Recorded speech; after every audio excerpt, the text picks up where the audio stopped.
પત્રાંક 780 પત્રાંક 780 મુંબઈ જેઠ સુદ 8 ભોગ 1953.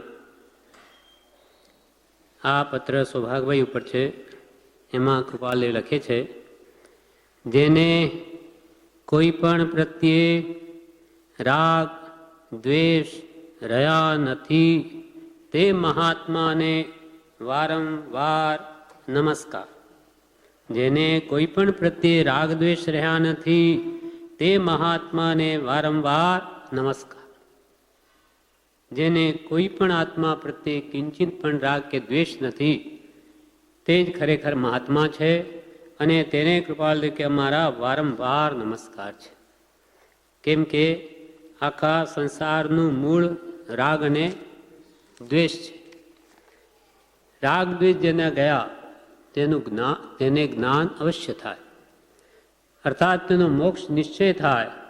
કૃપાલદેવે 5/727 ઉપદેશાયામાં કહ્યું છે, આત્મામાં રાગ દ્વેષ ગયે જ્ઞાન પ્રગટે. આત્મામાં રાગ દ્વેષ ગયે જ્ઞાન પ્રગટે. ગમે ત્યાં બેઠા ને ગમે તે સ્થિતિમાં મોક્ષ થાય. પણ રાગ દ્વેષ જાય તો આત્મામાં રાગ દ્વેષ ગયે જ્ઞાન પ્રગટે.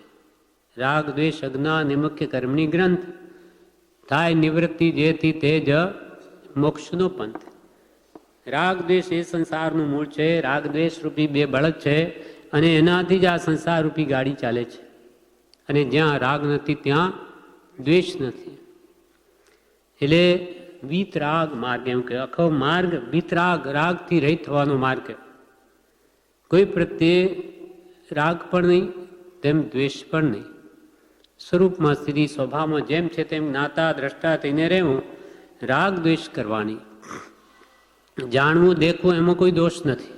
કેમ કે એ તો આત્માનો સ્વભાવ છે. આત્મા કોઈ કાળે જાણવાનું મૂકી દે નહીં તો જુએ જાણે, સિદ્ધ ભગવાન જેમ આખું વિશ્વ જુએ જાણે તેમાં કોઈ દોષ નથી. પણ જાણી જોઈને રાગદ્વેષ થઈ ગયો તો એ કર્મથી બંધાઈ જાય છે. આત્મામાં રાગ દ્વેષ ગયે જ્ઞાન પ્રગટે. ગમે ત્યાં બેઠા, ગમે ત્યાં બેઠા અને ગમે તે સ્થિતિમાં, બાળક હોય, યુવાન હોય કે વૃદ્ધ હોય, પણ રાગ દ્વેષ ગયા તો કેવળ જ્ઞાન થઈ જાય. 8 વર્ષના એવા વજ્રસ્વામી કેવળ જ્ઞાન પામી ગયા. એ આચાર્ય બન્યા 8 વર્ષની ઉંમરમાં. તો પણ 8 વર્ષ પછી એ કેવળ જ્ઞાન પામી શકે છે કોઈ પણ જીવ. તો ગમે તે સ્થિતિમાં હો, સ્ત્રી હો, પુરુષ હો, નપુંસક હો, 15 ભેદે સિદ્ધ કર્યા છે. અને ગમે ત્યાં બેઠા કે અમુક સ્થાનમાં જ જ્ઞાન થાય એવું નથી. ભલે જંગલમાં હોય કે વનમાં હોય કે જન્મ હોય, પણ રાગ દ્વેષ ગયા એટલે એનો મોક્ષ અવશ્ય થાય સંપૂર્ણ. આત્મામાં રાગ દ્વેષ ગયે જ્ઞાન પ્રગટે. ગમે ત્યાં બેઠા અને ગમે તે સ્થિતિમાં મોક્ષ થાય. પણ રાગ દ્વેષ જાય તો, એટલે અહીંયા કૃપાલદેવે કહ્યું કે જેને કોઈ પણ પ્રત્યે રાગ, કોઈ પણ જીવ પ્રત્યે જેને રાગ નથી તેમજ દ્વેષ પણ નથી તેવા મહાત્માને વારંવાર નમસ્કાર. એક વાર નહીં, અનેક વાર નહીં, અનંત વાર એને અમારા વારંવાર નમસ્કાર. કેમ કે સૌથી વિકટ કામ આ છે. બીજું બધું જીવ કરી શકે, ઉપવાસ કરી લે, બધું તપ જપ કરી લે, પણ આ અંતરથી આ રાગદ્વેષ કાઢવા એ જ બહુ વિકટ છે. પણ એ ગયા વગર તો મોક્ષ નથી. એટલે આજે મોડે કે વેલે રાગ દ્વેષ તો કાઢવા જ પડશે. હવે સૌભાગભાઈને લખે છે, પરમ ઉપકારી, આત્માર્થી, સરળતાદિ ગુણ સંપન્ન શ્રી સૌભાગ. ભાઈ ત્રંબકનો લખેલો કાગળ એક આજે મળ્યો છે. સૌભાગભાઈને પરમ ઉપકારી લખે છે, આત્માર્થી લખે છે. સરળતાદિ ગુણ સંપન્ન હોવાથી આવા વિશેષણો લખ્યા. સરળતાદિ ગુણ સંપન્ન શ્રી સૌભાગ. ત્રંબક એમના દીકરા છે, એમનો કાગળ કે આજે મળ્યો છે.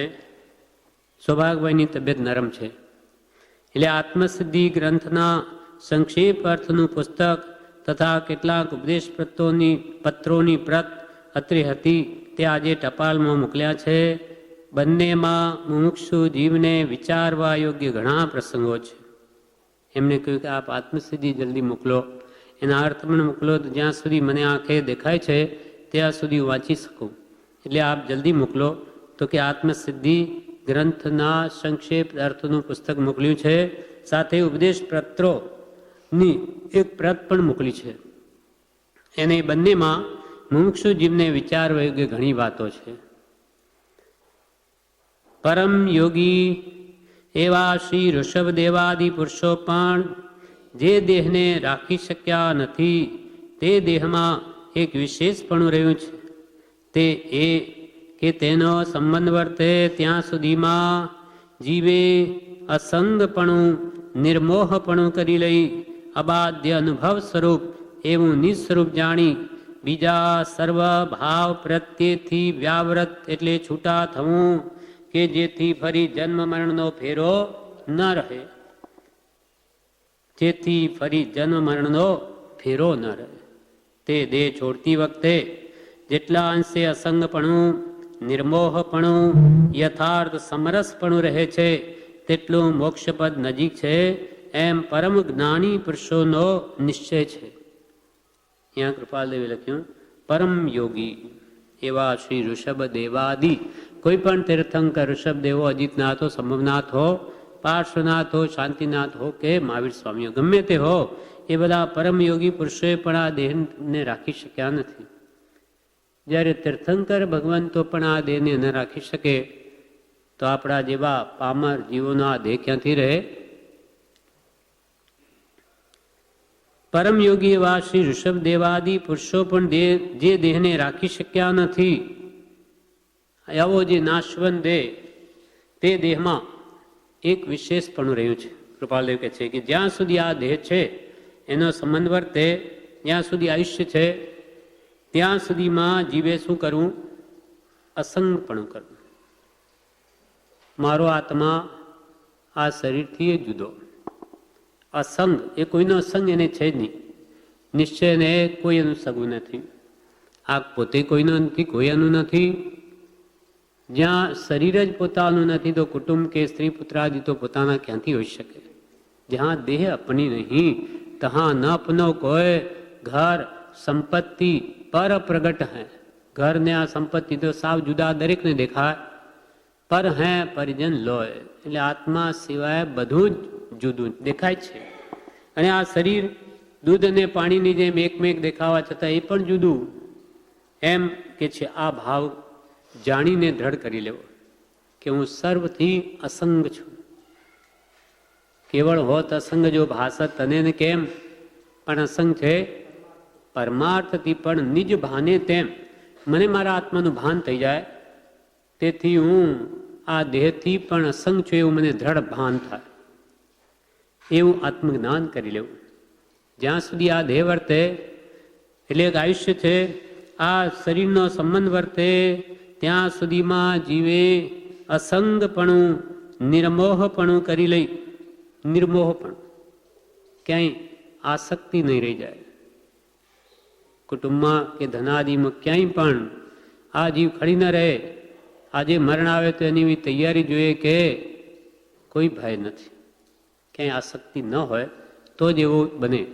નહીં તો આ ભય લાગે કે આ બધું મારું છૂટી જશે, મારું હતું જ નહીં, એમ પહેલાંથી જ હું તો એકલો જ આવ્યો એકલો જવાનો, એ ભાવ જો દ્રઢ કરી લે, પહેલાંથી નિર્મોહપણું અસંગપણું આ દેવની સ્થિતિ છે ત્યાં સુધી કરી લે તો અબાધ્ય અનુભવ સ્વરૂપ એવું જે પોતાનું શુદ્ધ ચૈતન્ય સ્વરૂપ છે પરમાત્મા જેવું, તેને જાણી અને બીજા બધા વિભાગ પ્રત્યેથી જે છૂટો થાય તો જન્મ મરણનો ફરી અને ફેરો ન રહે. પણ જ્યાં સુધી આસક્તિ હશે, પરમ મમતા હશે, દેહમાં અહમપણું હશે, પર પદાર્થમાં મમત્વપણું હશે, ત્યાં સુધી તો ફરી જન્મ મરણનો ફેરો રહેશે જ, એ છૂટી ન શકે. કેમ કે અહમ ભાવ મમત્વ ભાવ નિવૃત્ત થવાને અર્થે જ્ઞાની પુરુષાર્થ પદની દેશના પ્રકાશે છે. હું આત્મા છું, નિત્ય છું, હું એકલો જ મારા કર્મને કરું અને એના ફળ પણ હું એકલો જ ભોગું. કોઈ કુટુંબીઓ કે કોઈ મને સહાય કરે એમ નથી. એ મારી ભ્રાંતિ છે, ભૂલ છે. કે વૃદ્ધાવસ્થામાં મારા પુત્ર કે મારું કુટુંબ મને મદદ કરશે, કોઈ મદદરૂપ નથી. પોતાનું પુણ્ય જ એની સહાય કરે છે. ધર્મ કરેલો હશે તો એ પુત્ર હો કે બીજા હો પરાયા એને મદદરૂપ થશે, અને પુણ્ય નહીં હશે તો એને પુત્ર પણ મદદ નહીં કરે, એ પણ એને દુઃખનું કારણ થઈ પડશે. એમ જ્યાં સુધી કૃપાલને કે આ દેહ છે ત્યાં સુધી આ કામ કરી લો. આ મૂળભૂત વાત કરી કે પરમ યોગી એવા શ્રી ઋષભદેવાદિ પુરુષો પણ જે દેહને રાખી શક્યા નથી, એટલે કે આ દેહ તો જરૂર જવાનો, ઋષભદેવ ભગવાન બી નથી રાખી શકતા, આદિ કોઈ પણ શ્રી ઋષભદેવાદિ પુરુષો પણ જે દેહને રાખી શક્યા નથી તે દેહમાં એક વિશેષપણું રહ્યું છે. આ એક વિશેષતા રહી છે, કેમ કે શરીર માધ્યમ ખલું ધર્મ સાધનમ.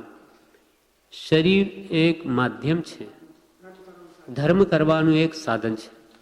શરીર માધ્યમ ખલું ધર્મ સાધનમ.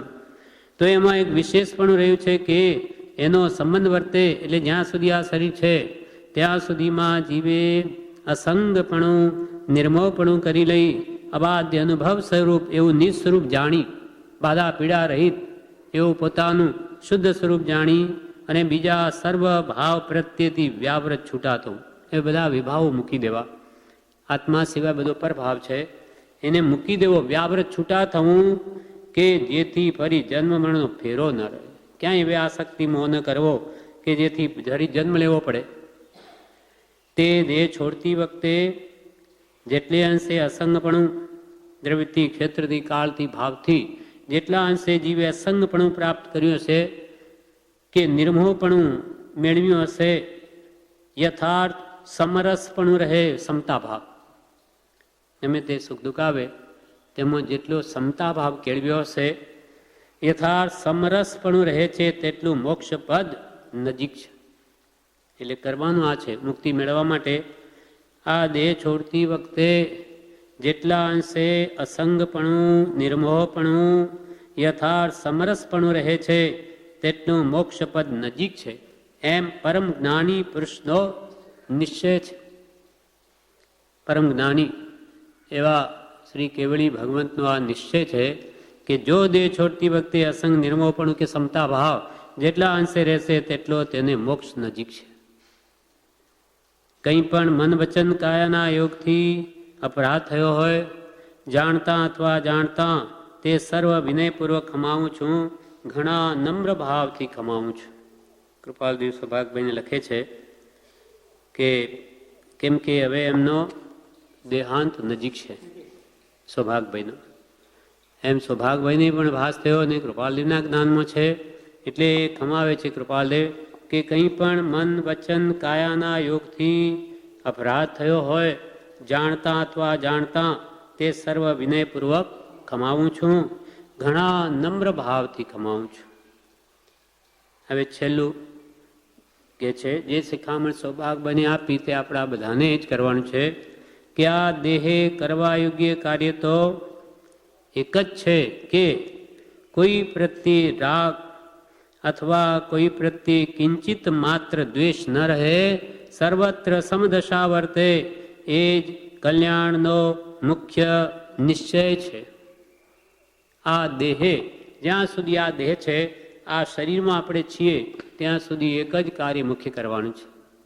આ દેહ કરવા યોગ્ય કાર્ય તો એક જ છે કે કોઈ પ્રત્યે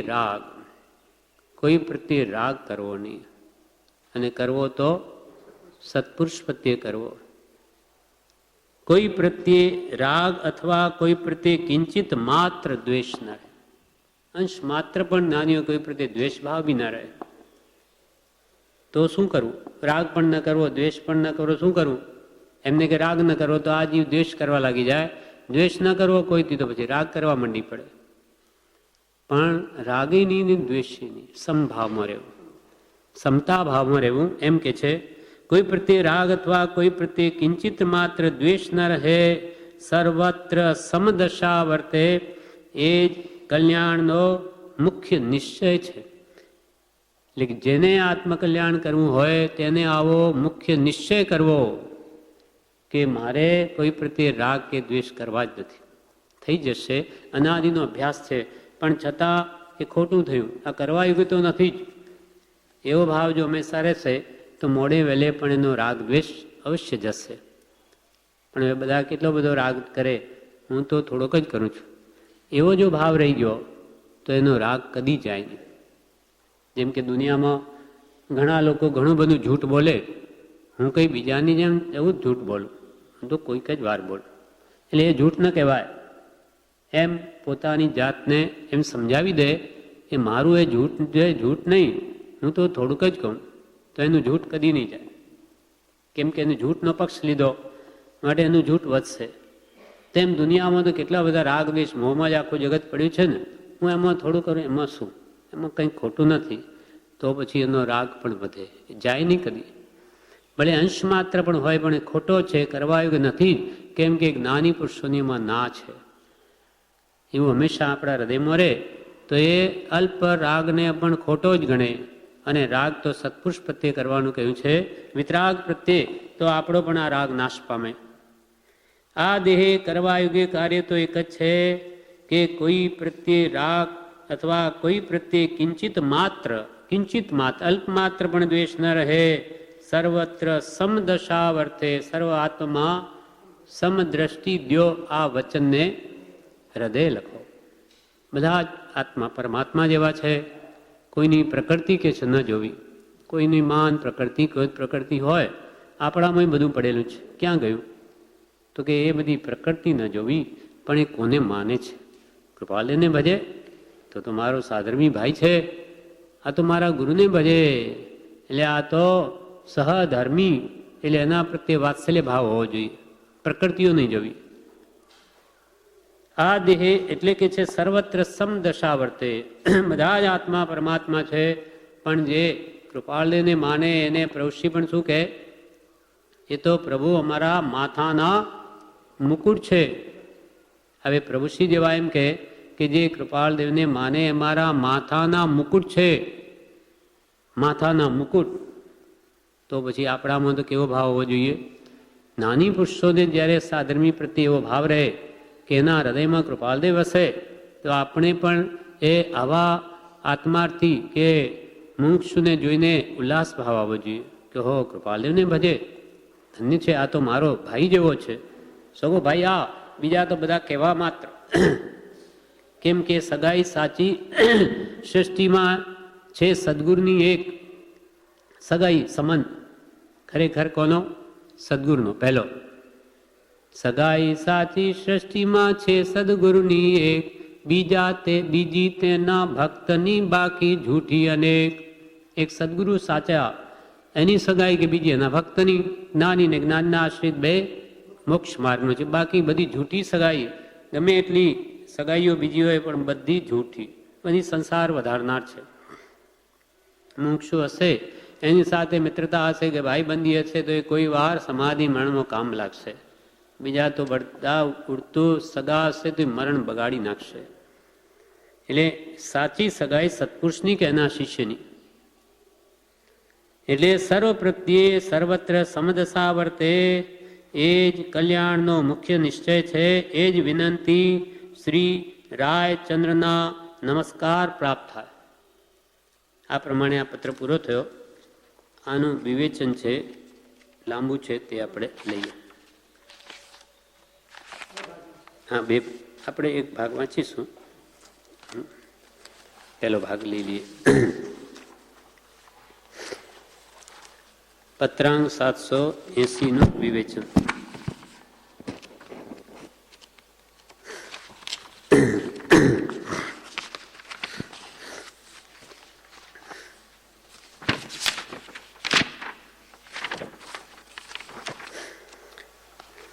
શ્રીમદ રાજચંદ્ર આશ્રમ શ્રાવણ સુદ 14 સંમત 2009. પૂજ્યશ્રી કહે, કૃપાળુ દેવની કૃપા સૌભાગભાઈ ઉપર થઈ છે. એમને છેવટે ભાવ ન બગડે તે માટે આ પત્ર લખ્યો છે. મેં છેલ્લી અવસ્થા છે, એમની માથે મરણ છે એમ જાણી આપણે સાંભળવાનું છે. જેમ સૌભાગભાઈની છેલ્લી અવસ્થા તેમ આપણી માથે મરણ છે, એક દિવસ આવવાનું જ છે એમ કે છે, એમ જાણીને આપણે પણ સાંભળવાનું છે. કાનમાં પડે તો મહાભાગ્ય છે. કાનમાં પડે તો મહાભાગ્ય છે. રાગ દ્વેષ એ સંસાર છે, એથી જે છૂટ્યા છે તે જ છૂટવાના છે. રાગ દ્વેષથી છૂટ્યા એ જન્મથી છૂટવાના. 11મેથી પાડી નાખે એવા રાગદ્વેષ છે. ઠેઠ 11મે છદ્મસ વિતરાગ થઈ ગયો, 12માં આવે તો કેવલનાન થાય, ત્યાંથી પણ પાડી નાખે એવા રાગદ્વેષ છે. રાગ દ્વેષ 11મેથી પાડી નાખે એવા છે. રાગ દ્વેષ રહિત એવા ભગવાનને નમસ્કાર કર્યા છે. આ મનુષ્યમાં જો રાગ દ્વેષ રહિત થવાનું ધ્યેય રહે તો નમસ્કાર કર્યા કહેવાય. એ ભગવાન આપની જેમ હું પણ રાગ દ્વેષથી રહિત થાઉં, એવા ભાવ કરીને નમસ્કાર કરીએ તો એ સાચો નમસ્કાર છે. જે રાગ દ્વેષ રહિત થયા તે ભગવાનમાં મારી વૃત્તિ રહો. જેટલા રાગ દ્વેષ છૂટ્યા તેટલા પ્રમાણમાં આત્માને શાંતિ થાય. આપણા રાગ દ્વેષ જેટલા ઘટે તેટલી જ શાંતિ વધે. બાકી કોઈ પ્રત્યે રાગ હોય તો એ દુઃખ આવી જ સમજવું. પ્રિય કર્યો ના કોઈ જન ત્યાં સુધી સુખી ગણાય, સંગ કર્યો જ્યાં પ્રિયનો જીવ દુઃખે હોમાય. કોઈ પ્રત્યે પ્રિય પ્રેમ કર્યો કે જ્ઞાનીઓ કે તું દુઃખમાં હોમાઈ ગયો. હવે તને રાગ થયો એટલે તું દુઃખી થવાનું. એમ જ્યાં જેટલા અંશે રાગ દ્વેષ કોઈના છૂટ્યા તેટલા પ્રમાણમાં જ એને શાંતિ થાય. સૌભાગભાઈને આ પત્ર લખ્યો તેથી કૃપાલને રાગ હતો એમ નથી, પણ એવો જ ઉદય હતો. સૌભાગભાઈને પુણ્યનો ઉદય હતો. શાસ્ત્રમાં વારંવાર હે ગૌતમ એમ મહાવીર સ્વામી કહે છે, એમ આવે છે શાસ્ત્રમાં. ભગવતી સૂત્રમાં હજારો પ્રશ્ન જે ગૌતમ સ્વામીએ ભગવાન મહાવીર સ્વામીને પૂછ્યા ત્યારે પ્રભુ શું, ભગવાન મહાવીર સ્વામી શું કહે, હે ગોયમાં હે ગૌતમ. ત્યારે શું ભગવાનને ગૌતમ પ્રત્યે રાગ હતો? તો કે છે એમ ગૌતમ એમ મહાવીર કહે છે એમ આવે છે, તેથી કંઈ ભગવાનને રાગ હશે એમ નથી. સૌભાગભાઈને કેટલા વિશેષણો આપ્યા છે. પરમ ઉપકારી, બધા મોક્ષોને તે ઉપકારી હતા. બધાનું હિત કેમ થાય એમ જ જે ઈચ્છતા સૌભાગભાઈ. જગતનું કલ્યાણ કેમ થાય એ જ એમનો લક્ષ્ય હતો. કૃપાલદેવને વારંવાર સૌભાગભાઈ કહેતા કે તમે દીક્ષા લો તો ઘણા જીવોનું કલ્યાણ થાય, એવી ભાવના એમને હતી. ઉપકાર કરતા અને આત્મા સિવાય બીજો એમનો કોઈ લક્ષ્ય નહોતો. બીજાનો ઉપકાર કરતા અને પોતાનો આત્માર્થ ભૂલી જતા એમ સૌભાગભાઈ ન હતા કે ભાઈ બીજાના ઉપકારમાં પડી ગયા અને પોતાનું ભૂલી ગયા, એવું નહોતું. દીક્ષા ઘણીવાર લીધી પણ કલ્યાણ થયું નહીં એમ પણ સમજતા હતા. આત્માર્થી હતા, સરળ હતા. નાના છોકરાની સાથે પણ ભળી જાય એવા સરળ હતા. પોતાના હૃદયમાં હોય તે કૃપાળુદેવને કહી દેતા. પોતાના મનની બધી વાત સરળ ભાવે કૃપાળુદેવને લખતા. ઘણા જીવોને ઉપકારી હતા. કૃપાળદેવ કરતાં 44 વર્ષ મોટા હતા. કૃપાળદેવ 22 વર્ષના અને સૌભાગભાઈ 66 વર્ષ. છતાં કે છે પોતાના મનની બધી વાત સરળ ભાવે કૃપાળદેવને લખી દેતા. ઘણા જીવોને ઉપકારી હતા. સૌભાગભાઈએ કૃપાળદેવને લખેલું કે આંખે મને બરાબર દેખાતું નથી, પણ આત્મસિદ્ધિના અર્થ મોકલશો તો હું વાંચીશ. બીજા વાંચે તો મને ઉલ્લાસ આવતો નથી, હું પોતે વાંચું તો ઉલ્લાસ આવે. તેથી કૃપાળુદેવે આત્મસિદ્ધિના અર્થ અને બીજા પણ પત્રો મોકલ્યા. કૃપાળુદેવ કરુણાળુ હતા, તેથી પૂરી કરુણા કરી છે. તે આત્મસિદ્ધિના અર્થ તથા પત્રો બધા વિચારવા જેવા છે. એમ પણ સાથે લખ્યું છે, સૌભાગભાઈએ વૃદ્ધાવસ્થામાં આત્મસિદ્ધિ મોઢે કરી હતી.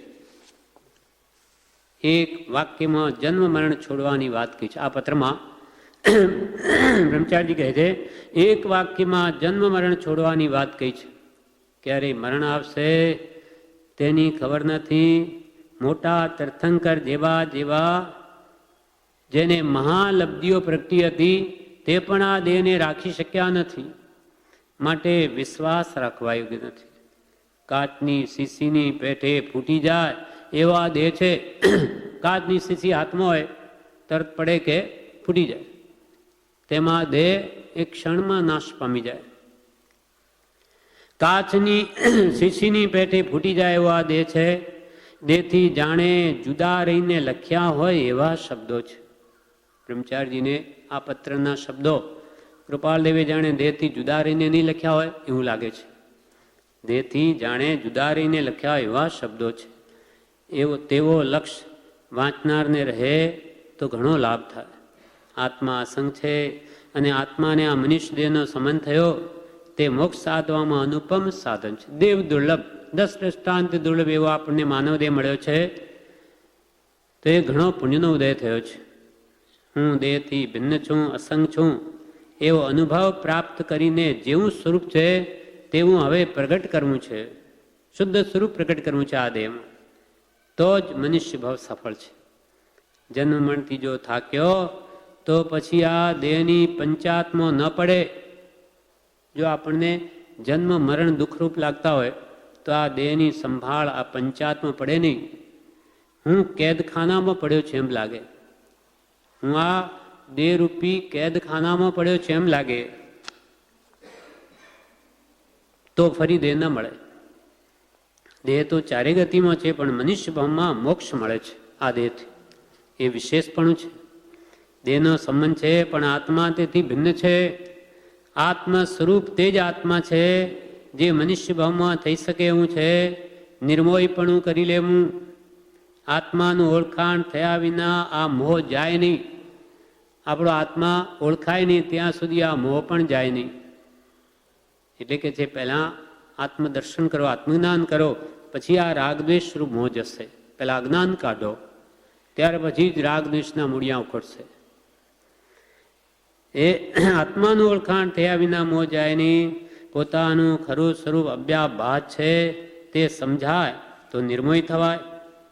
કે હું બાધા પીડા રહી છું, મને કોઈ બાધા કરી શકે હું જગત, પણ મેં જ કર્મ બાંધ્યા, એ જો છૂટી જાય તો મને કોઈ બાંધી શકે નહીં.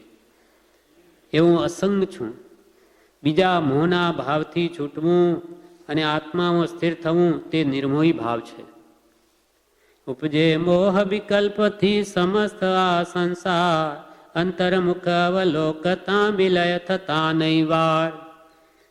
સમસ્ત આ મોહના વિકલ્પ આપણે કરવાથી આખો સંસાર ઉભો થયો. મોહના વિકલ્પથી. અને અંતર્મુખ દ્રષ્ટિ કરે તો દેખતા મોહને જતા વાર પણ નહીં. અંતર્મુખ અવલોકતા વિલય થતા નહીં વાર.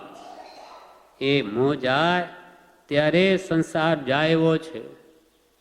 ભરતને વીંટીનો વિચાર આવતા થયું. ભરત મહારાજા આરસા ભવનમાં એક આંગળીમાંથી વીંટી સરી પડી. તેમને વિચાર આવ્યો કે હો, આ મારી આંગળી કેટલી અડવી દેખાય. તો વીંટીને લઈને આ દેહ શોભે? આ દેહ મારો નહીં, આ રાજ્ય પણ મારું નહીં, રાણીઓ પણ મારી નહીં. એક પછી એક એવા વિચારમાં ચડી ગયા.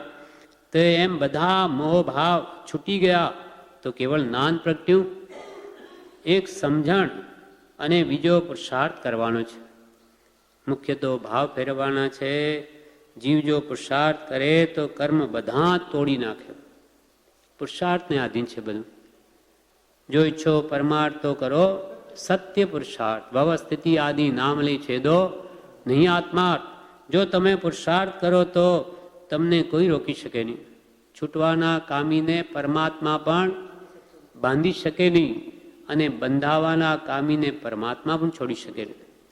મારે છૂટવું છે તો એને કોઈ સંસારમાં કોઈ શક્તિ નથી કે એને સંસારમાં રોકી શકે. મુખ્ય તો ભાવ ફેરવવાના છે. જીવ જો પુરુષાર્થ કરે તો બધા કર્મ તોડી નાખે.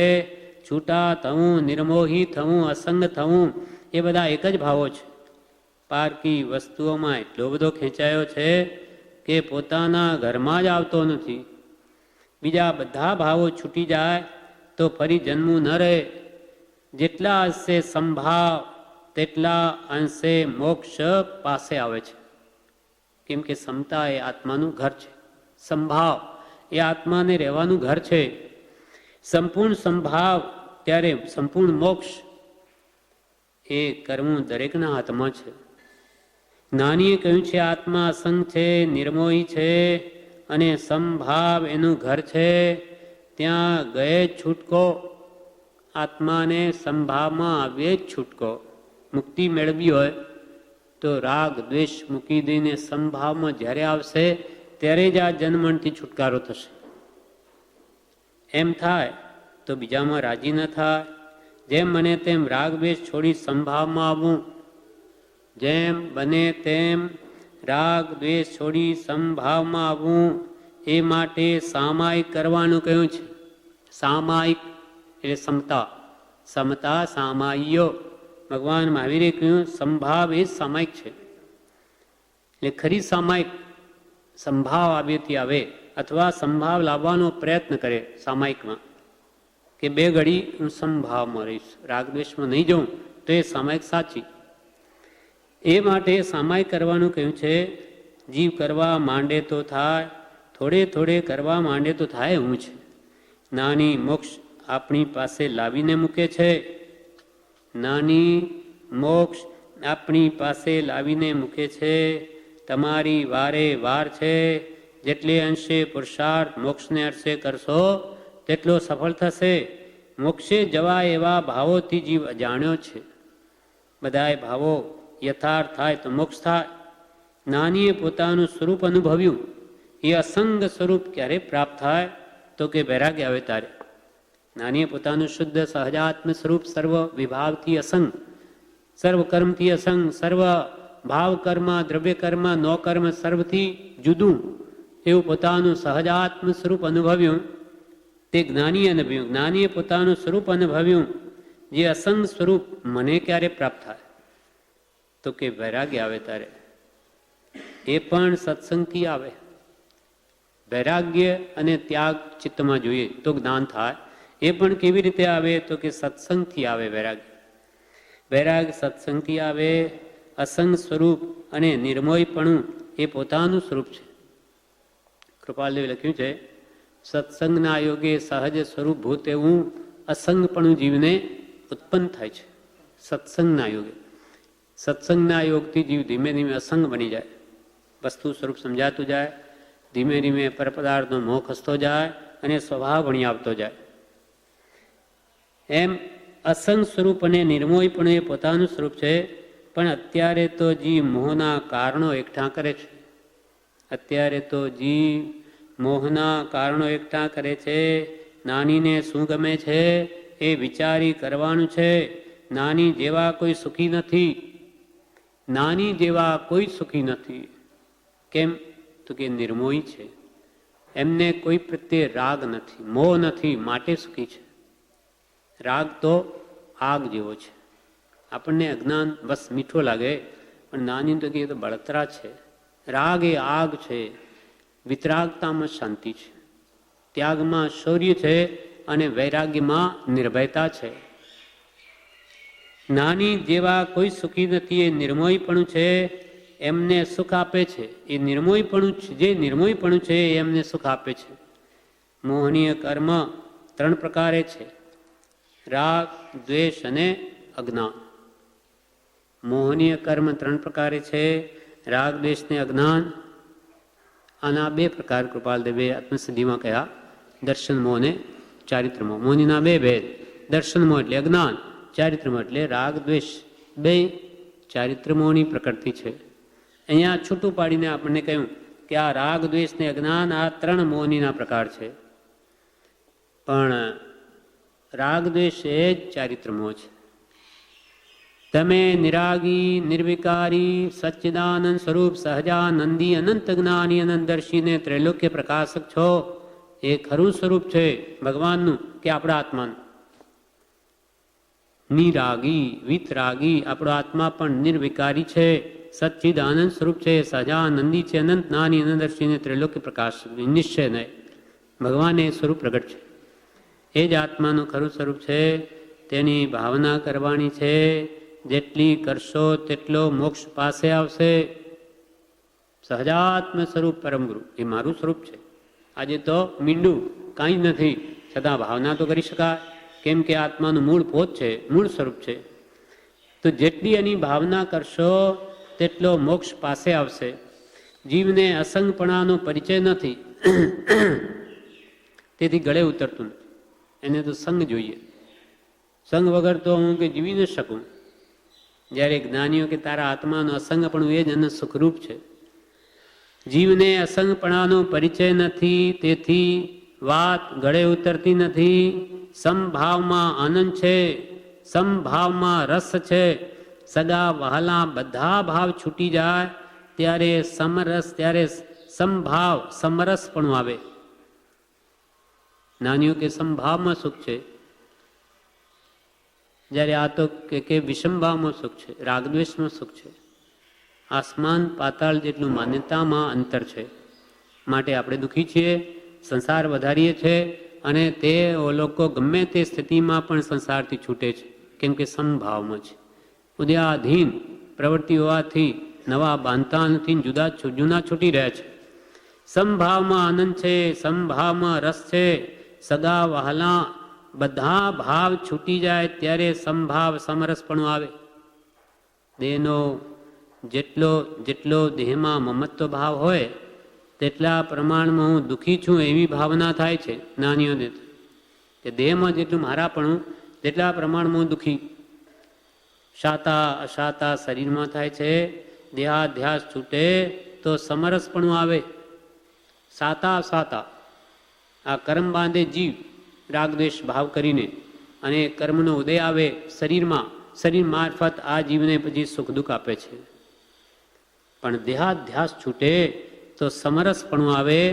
બધા શાસ્ત્રોનો સાર આ કહ્યો છે કે જેટલા અંશે અસંગપણું, નિર્મોહપણું, યથાર્થ સમરસપણું રહે છે તેટલું મોક્ષ પદ નજીક છે. જેટલા અંશે આત્મા અસંગ થયો ભાવથી, અને થવાય એટલો દ્રવ્યથી, અને નિર્મોહી પણ જેટલો મોહ ઘટાડે, અને યથાર્થ સમરસ પણ જેમ જ્ઞાનીઓ કહે તેઓ સમતા ભાવ જીવ કેળવે, બસ તો તેટલો મોક્ષ પદ એને નજીક છે. મોક્ષ નજીક છે. બધા શાસ્ત્રોનો સાર અસંગપણું છે, અને તે સત્સંગ વિના થતું નથી. અસંગ જીવ સત્સંગ વિના નહીં થાય. સત્સંગથી જ અસંગપણું આવે છે. બધા શાસ્ત્રોનો સાર અસંગપણું છે, અને તે સત્સંગ વિના થતું નથી. મહાપુરુષોનું હૃદય કોમળ હોય છે, કોઈ દુભાય એવું વર્તન તેમનું હોતું નથી. તેમ છતાં પણ જીવનું મન દુભાયું હોય તેની ક્ષમા માગી લે છે. સૌભાગભાઈની કૃપાલની ક્ષમા માંગે. કૃપાલનું હૃદય કોમળ, નાનીઓનું એ કોઈને દુભવે એવું એનું હૃદય વર્તન હોય જ નહીં. છતાં પણ જાણે કંઈ પણ તમારું મન દુભાયું હોય તો તેની ક્ષમા માંગી લે છે. ભાવમાં જે કંઈ અપરાધ થયો હોય તે ક્ષમાવી લે છે. નમ્ર ભાવે ક્ષમાવે છે. 10 યતિ ધર્મમાં ક્ષમા ધર્મ મુખ્ય છે, પ્રથમ છે. ક્ષમા એ જ મોક્ષનો ભવ્ય દરવાજો છે. ઉત્તમ ક્ષમા, સમ્યક દ્રષ્ટિની ક્ષમા ઉત્તમ ક્ષમા છે. કલ્યાણ કરવાનું હોય તેને આ ભાવના કરવાની છે. કલ્યાણ કરવાનું હોય તેને આ ભાવના કરવાની છે કે કોઈ પ્રત્યે મને રાગ દ્વેષ ન રહે. ભાવના તો કરી શકે કે ભગવાન મને કોઈ પણ જીવ પ્રત્યે કિંચિત રાગ અથવા કિંચિત માત્ર પણ દ્વેષ ન રહે. મને સર્વત્ર સમદશા વર્તે, એ જ કલ્યાણનો મુખ્ય નિશ્ચય છે. તો આ નિશ્ચય તો કરું મનમાં કે મારે રાગદ્વેષ નથી કરવા, છતાં થઈ જશે કે અનાદિનો અભ્યાસ છે, પણ આ ખોટા છે એવો વારંવાર આપણો આત્મા જો વિચાર કરશે તો જરૂર પાછો વળશે.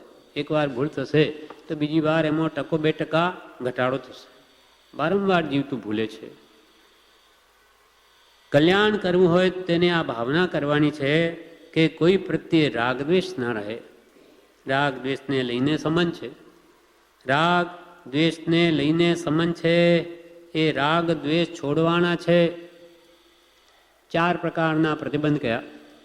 લોક સંબંધી બંધન, સ્વજન કુટુંબ રૂપ બંધન, દેહાભિમાન રૂપ બંધન, અને સંકલ્પ વિકલ્પ રૂપ બંધ. પહેલા તો લોકોનો પરિચય ઘટાડવો. ન છૂટકે જ વ્યવહાર કે વેપાર વર્તે, ન છૂટકે જ સંગ પ્રસંગ કરવા.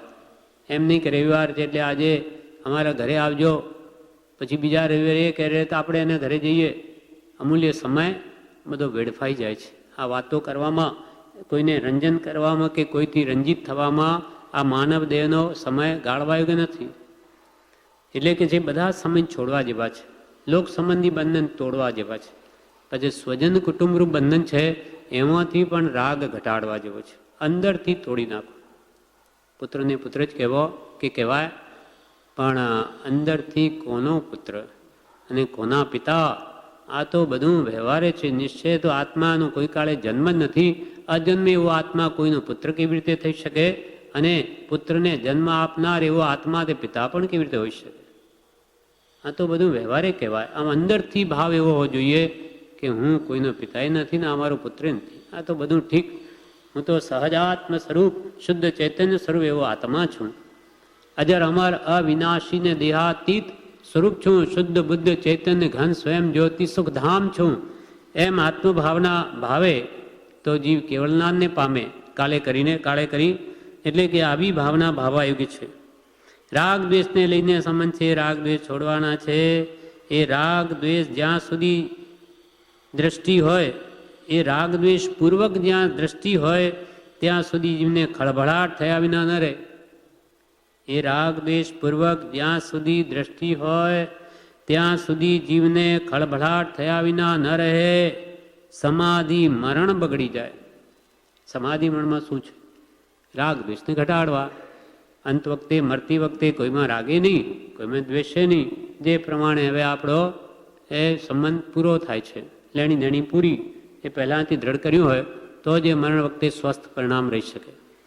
રાગ દ્વેષ ઘટાડ્યા હોય તો. નહીં તો સમાધિ મરણ બગડી જાય. આત્મા સમાધિ મરણમાં સમભાવમાં રહે છે. મરણની કસોટીમાં પાસ થઈ ગયો તો પછી બધે પાસ થાય. મરણની કસોટીમાં જીવ પાસ થઈ ગયો તો બધે પાસ થાય. જ્યારે આત્મદ્રષ્ટિ થાય ત્યારે બની શકે એવું છે, હું આત્મા છું, દેહથી ભિન્ન છું, હું કોઈનો નથી, કોઈ મારું નથી. એ વારંવાર ભાવનાઓ ભાવે એ આત્મદ્રષ્ટિ જ એને સમાધિમણ લાવે છે, કરાવે છે. જ્યારે આત્મદ્રષ્ટિ થાય ત્યારે બની શકે એવું છે, સર્વ આત્મમાં સમ દ્રષ્ટિ દ્યો. એટલું હૃદયમાં કોતરી રાખવાનું છે. ટાંકણાથી પથ્થરમાં જેમ કોતરી નાખે કદી જાય નહીં, ખોદી નાખે નામ, તેમ કે છે આ હૃદયમાં કોતરી નાખો કે બધા આત્મા મારા જેવા છે, તો કોને દુઃખી કરું. સર્વ આત્મા સમદ્રષ્ટિ દો એટલું હૃદયમાં કોતરી રાખવાનું છે. ટૂંકો પત્ર છે પણ એમાં અગાધ વસ્તુઓ મૂકી છે. ટૂંકો પત્ર છે પણ એમાં અગાધ વસ્તુઓ મૂકી છે. આ બધા રત્નો જેવા શબ્દો મૂક્યા છે. એનું મહાત્મ્ય કોને, જે આનો ભાવ સમજી શકે તેને જ એનું મહાત્મ્ય લાગે છે કે આ બધા રત્નો જેવા શબ્દો મૂક્યા છે. જ્ઞાની પુરુષોનો જે અનુભવ છે તેના સાર રૂપે આ લખ્યું છે કૃપાલ દેવે. તેને ઘૂંટીને પી જવું એટલે શું? આનો ઘોળ કરીને પી જવું પુસ્તકનો ભાવ. એ વચનોને વારંવાર ઘૂંટવા કે હું દેહાદિ સ્વરૂપ નથી, દેશથી પુત્રાદિ મહારાનથી શુદ્ધ ચૈતન્ય સ્વરૂપ અવિનાશી હું આત્મા છું. એમ આત્મભાવના કરતા રાગ દ્વેષનો ક્ષય થાય. આ ભાવના ભાવી. કેમ કે આ દેહ કરવા યોગી કાર્ય તો એક જ છે કે કોઈ પ્રત્યે રાગ અથવા કોઈ પ્રત્યે કિંચિત માત્ર દ્વેષ ન રહે. સર્વત્ર સમદશા વર્તે જ કલ્યાણનો મુખ્ય નિશ્ચય છે. આ કરવું છે માટે એને વારંવાર ઘૂંટવું, વારંવાર એ ભાવને વિચારી દ્રઢ કરવા. એને ઘૂંટીને પી જવું. ભક્તિ વગર જ્ઞાન પ્રગટતું નથી. ખાલી વાતો કરીએ વડા થાય નહીં, તેમ ભક્તિ વગર મોટી વાતો કરીએ અને ભગવાનના ગુણો પ્રત્યે પ્રેમ ન હોય તો કાંઈ હાથમાં ના આવે. ભક્તિ વગર જ્ઞાન પ્રગટતું નથી. વાતે વડા ન થાય. આત્મા જેટલો વળશે તેટલું કામ થશે. વળશે એટલે પલટશે. જે પૂર્વની જે વલણ છે એ બદલવું પડશે. રાગદ્વેષને ઘટાડશે. એ વલણ જે રાગદ્વેષ વાળું છે તે બદલશે, પલટશે, તેટલું જ કામ થશે. એટલે ભક્તિ વગર જ્ઞાન નહીં થાય. પરમ પ્રેમરૂપ ભક્તિ વિના જ્ઞાન શૂન્ય છે. એમ કિમજીભાઈને કૃપાલે લખ્યું કે તમને જેટલી જ્ઞાનની પીપાસા છે તેટલી ભક્તિની નથી. તો ભક્તિ વિના જ્ઞાન શૂન્ય છે. તમે શું બધું જાણીને પછી લોકોને આ બતાવીને મોટા થવા માંગો છો કે હો આ તો કેટલું બધું જાણે? એના માટે તમારે જાણવું છે. તમને સત્પુરુષ પ્રત્યે ભક્તિ તો નથી, તો પછી તમારે જાણીને શું કરવું છે? અને જો આત્માર્થે આ શાસ્ત્રો ન આરાધ્યા તો એ શાસ્ત્રો તમારા માટે શસ્ત્ર બની જશે. આત્માર્થે જો નારાધ્યા વાંચન શ્રવણ નકામું. આત્માર્થે જો નારાધ્યા વાંચન શ્રવણ નકામું.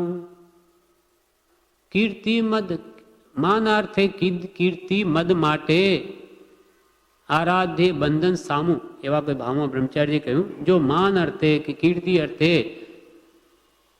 કે પેટ ભરવા અર્થે આ જ્ઞાની પુરુષના વચનોનો લાભ લીધો તો તમને ઉડતા આ બાંધી દેશે, તમને છોડાવે નહીં સંસાર, તમારો સંસાર વધી જશે. એટલે આ કંઈ માન મોટાઈ મેળવવા માટે નથી કે પેટ ભરવા માટે નથી, કીર્તિ માટે કે આજીવિકા માટે નથી. આ તો આત્માના કલ્યાણ કરવા માટે છે, રાગ દ્વેષ ઘટાડવા માટે શાસ્ત્રો છે, વધારવા માટે નથી. આ પ્રમાણે આ પત્રાંક 780 પૂરો થયો.